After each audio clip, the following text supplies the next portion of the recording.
কি আর বলবো আপনাদের কাছে, আজকে আমার শখের বাইকটা আমি সেল দিয়ে দিতে আসি।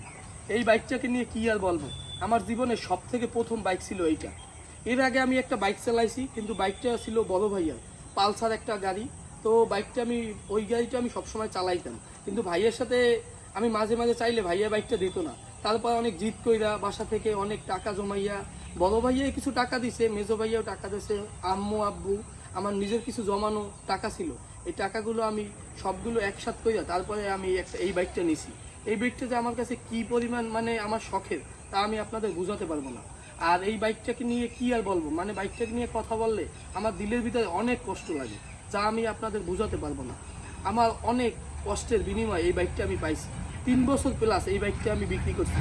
3 বছর প্লাস বাইকটা বিক্রি আজকে বিক্রি করতে আসি, আমার কিছু টাকা প্রয়োজন হইতেছে।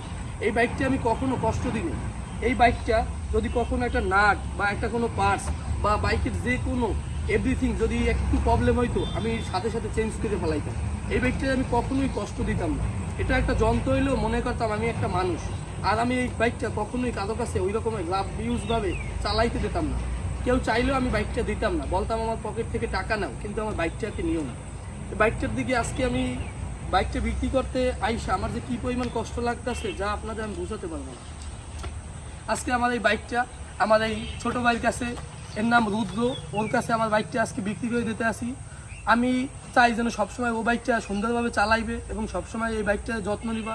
আমার কাছে এই 3 বছর ছিল, আমি যে কী পরিমাণ দেখছি আর কী পরিমাণ এই বাইকটারে আমি ভালোভাবে যত্ন করে রাখছি, তা আমি কখনো কাউকে বোঝাতে পারবো না।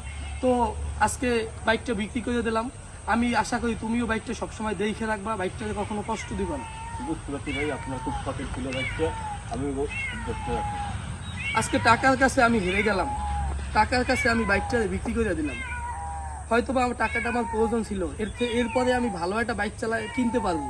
আর হয়তোবা অনেক লেট হবে বাইক কিনতে, তারপরেও আমি এই বাইকটা কখনো বলতে পারবো না।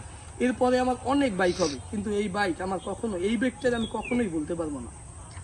আজকে আমি টাকার কাছে হেরে গেলাম। হায় রে টাকা।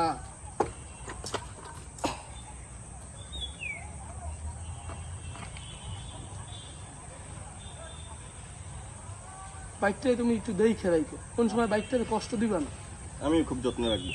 আপনার খুব শখের ছিল বাইক, বুঝতে পারছি ভাই। বাইকটাতে কখনোই তুমি কোনো জিনিসে কষ্ট দিবা না, যে সবসময় ধুলাবালি সবসময় পুইসা টুইসা রাখবা। জি ভাই, আমি খুব যত্ন রাখবো ভাই। আমার কাছে যে বাইকটা আমি কতদিন পরিমাণ রাখছি এবং কত যত্ন করে রাখছি, যেটা আমি কখনো বলতে পারবো না। বুঝতে পারছি। আজ থেকে আমার বাইকটা চলে গেল, আমি চাইছি এইটার আমি সারা জীবন রাখবো, এইটা আমি কখনো ফালাবো না, বাইকটা আমি কখনো বিক্রি করবো না। কিন্তু টাকার কাছে আজকে আমি আমার বাইকটাকে বিক্রি করে দিলাম। ভাই দোয়া করি ইনশাল্লাহ ভবিষ্যতে আরো ভালো বাইক কিনতে পারবেন। আমি এর থেকে ভালো বাইক কিনতে পারবো। টাকা হয়তোবা আমার এই সমস্যাটা আজীবন থাকবে না, কিন্তু এই বাইকটা আমার জীবনে ফার্স্ট একটা বাইক।